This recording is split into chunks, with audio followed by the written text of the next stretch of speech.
Hello guys, madam ಅವ್ರಿಗೆ permanent tattoo removal ಮಾಡ್ತಾ ಇದ್ದೀವಿ ಲೈಸರಿಂದ. ಫಸ್ಟ್ ಸೆಷನ್ ಟ್ಯಾಟೂ ರಿಮೂವಲ್ ಮಾಡ್ತಾ ಇದ್ದಾರೆ ಗೈಸ್. ಇದು ಈ ಥರ ಒಂದು ಲೈಟಾಗಿದ್ದರೆ ಟ್ಯಾಟೂ 4 to 5 ಸಿಟ್ಟಿಂಗ್ಗೆ ಯಾವುದೇ ರೀತಿ ಸೈಡ್ ಎಫೆಕ್ಟ್ ಇಲ್ಲದೆ ರಿಮೂವ್ ಆಗಿಬಿಡುತ್ತೆ. ಡಾರ್ಕ್ ಆಗಿದ್ದರೆ ಎಕ್ಸ್ಟ್ರಾ ಸೆಷನ್ ಆಗ್ಬೋದು ಅಷ್ಟೇ ಗೈಸ್. ಯಾರೆಲ್ಲ ಟ್ಯಾಟೂ ರಿಮೂವಲ್ ಮಾಡಿಸ್ಕೋಬೇಕಂತ ಇಂಟ್ರೆಸ್ಟ್ ಇದ್ದೀರಾ ನಮ್ಮ VA ಟ್ಯಾಟೂ ಸ್ಟುಡಿಯೋನ ಕಾಂಟ್ಯಾಕ್ಟ್ ಮಾಡಿ. ತುಂಬ ಜನ ಕೇಳ್ತಾ ಇರ್ತೀರಾ, ಸರ್ ಟ್ಯಾಟೂ ರಿಮೂವಲ್ ಆಗುತ್ತೆ ಬಟ್ ಮಾರ್ಕ್ ಇರುತ್ತಾ, ಹಿಂಗೆ ಅಂತ ಬೇರೆ ಸ್ಟುಡಿಯೋದಲ್ಲಿ ಹಂಗೆ ಹೇಳಿದ್ರು, ಬೇರೆ ಕ್ಲಿನಿಕಲ್ಲಿ ಹಿಂಗೆ ಹೇಳಿದ್ರು ಅಂತ ಹೇಳ್ತಾ ಇರ್ತೀರಾ. ಗೈಸ್, ನಾನು ಬೇರೆ ಸ್ಟುಡಿಯೋ ಬಗ್ಗೆ, ಬೇರೆ ಕ್ಲಿನಿಕ್ ಬಗ್ಗೆ ನಾನು ಮಾತಾಡಲ್ಲ.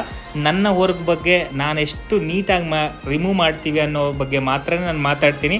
ಮತ್ತು ನಿಮ್ಮ ಕಣ್ಮುಂದೆ ರಿಸಲ್ಟ್ ಕೂಡ ಇರುತ್ತೆ. ಚೆಕ್ ಮಾಡಿ ನಿಮ್ಗೆ ಇಂಟ್ರೆಸ್ಟ್ ಇದ್ದರೆ ನಮ್ಮ VA ಟ್ಯಾಟೂ ಸ್ಟುಡಿಯೋನ ಕಾಂಟ್ಯಾಕ್ಟ್ ಮಾಡಿ. 100% safe and secure tattoo removal ಮಾಡ್ಕೋಬೋದು. ಅಷ್ಟು ಟ್ರಸ್ಟೆಡ್ VA ಟ್ಯಾಟೂ ಸ್ಟುಡಿಯೋ ಅಂತಲೇ ಹೇಳ್ಬೋದು ಗೈಸ್. ಹೆಚ್ಚಿನ ಮಾಹಿತಿಗೆ ನಮ್ಮ VA ಟ್ಯಾಟೂ ರಿಮೂವಲ್ ಯೂಟ್ಯೂಬ್ ಚಾನಲ್ನ ಸಬ್ಸ್ಕ್ರೈಬ್ ಮಾಡ್ಕೊಳ್ರಿ. ನಿಮ್ಮ ಸ್ನೇಹಿತರಿಗೆ ಶೇರ್ ಮಾಡ್ತಾ ಸಪೋರ್ಟ್ ಮಾಡ್ತಾರೆ ಗೈಸ್. ನೆಕ್ಸ್ಟ್ ವಿಡಿಯೋ ಸಿಗೋಣ.